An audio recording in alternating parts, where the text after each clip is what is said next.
ভারত সরকারের উদ্যোগে বীরভূমের দুবরাজপুরে তপশিলি জাতি ও উপজাতিভুক্ত যুবক যুবতীদের স্বনির্ভরতার লক্ষ্যে সচেতনতামূলক কর্মশালা। জীবনের জন্য জীবিকার প্রয়োজন। বীরভূমের দুবরাজপুর পুরসভার 16 নম্বর ওয়ার্ডে কোরাপাড়ার কমিউনিটি হলে স্বনির্ভরতার লক্ষ্যে 13ই মার্চ একদিনের জন্য সচেতনতামূলক কর্মশালা অনুষ্ঠিত হয়। অনুষ্ঠানে উদ্বোধক হিসেবে উপস্থিত ছিলেন স্থানীয় বিধায়ক অনুপ কুমার সাহা। স্বনির্ভরতার লক্ষ্যে ভারত সরকারের অতি ক্ষুদ্র ও মাঝারি উদ্যোগ এই কর্মশালার আয়োজন করে। সহযোগিতা ও ব্যবস্থাপনায় হাত বাড়িয়ে দিয়েছে সিউড়ি নবদিশা ওয়েলফেয়ার সোসাইটি। কেমন করে স্বনির্ভর হবেন, কোথায় পাওয়া যাবে মূলধন ও প্রশিক্ষণ, এদিন সবিস্তারে আলোচনা করেন সংশ্লিষ্ট দপ্তরের জেলা আধিকারিক ঋত্বিক বিশ্বাস, খাদি ও গ্রামোদ্যোগ দপ্তরের জেলা আধিকারিক গোপাল কৃষ্ণ বসু প্রমুখ। এদিন আরতি কোরা, চন্দনা বাগদি, জয়া হাজরা, খোকন কোরা, কৃষ্ণ হাজরা এমন অন্তত 60 জন যুবক যুবতী এই কর্মশালায় অংশগ্রহণ করেন। কেন্দ্রীয় ও রাজ্য সরকারের নানা স্বনির্ভর প্রকল্প নিয়ে যেমন আলোচনা হয়, তেমনি কোথায় কিভাবে নির্খরচায় প্রশিক্ষণ পাওয়া যায় সেই তথ্য উঠে আসে এই কর্মশালায়। এদিন উপস্থিত অংশগ্রহণকারীরা খুশি ব্যক্ত করেন। দুবরাজপুর থেকে জয়ন্ত মণ্ডলের রিপোর্ট, এস নিউজ বাংলা। তো সেই হিসেবে আপনাদের খুব কাছেই আপনারা একটা অফিস পেয়েছেন। সারা ভারতে সবাই এই সুযোগটা পায় না। প্রত্যেক রাজ্যতেই 3-4টে করে অফিস থাকে, তার মধ্যে পশ্চিমবঙ্গের মধ্যে একটা ব্রাঞ্চের মধ্যে সিউড়ি ব্রাঞ্চটা আপনাদের খুবই কাছে অবস্থিত।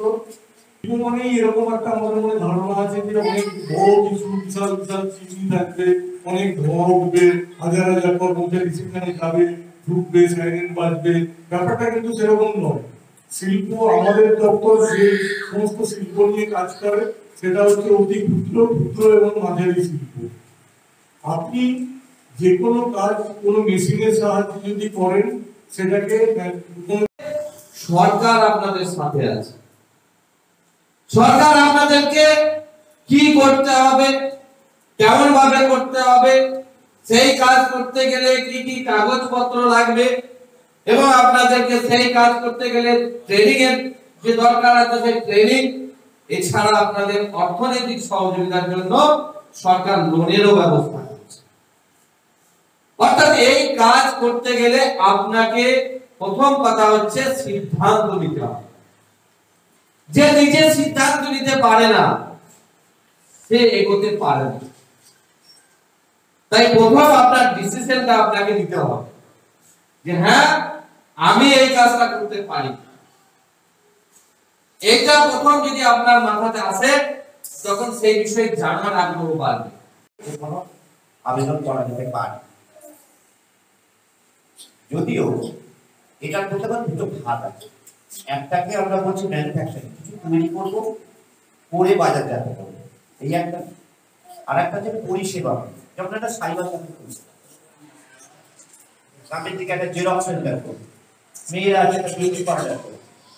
এটাতে কোনো উৎপাদন হচ্ছে না, কিন্তু পরিষেবা, এই পরিষেবা দেওয়ার জন্য 2 লাখ টাকা পর্যন্ত আবেদন করা যেতে।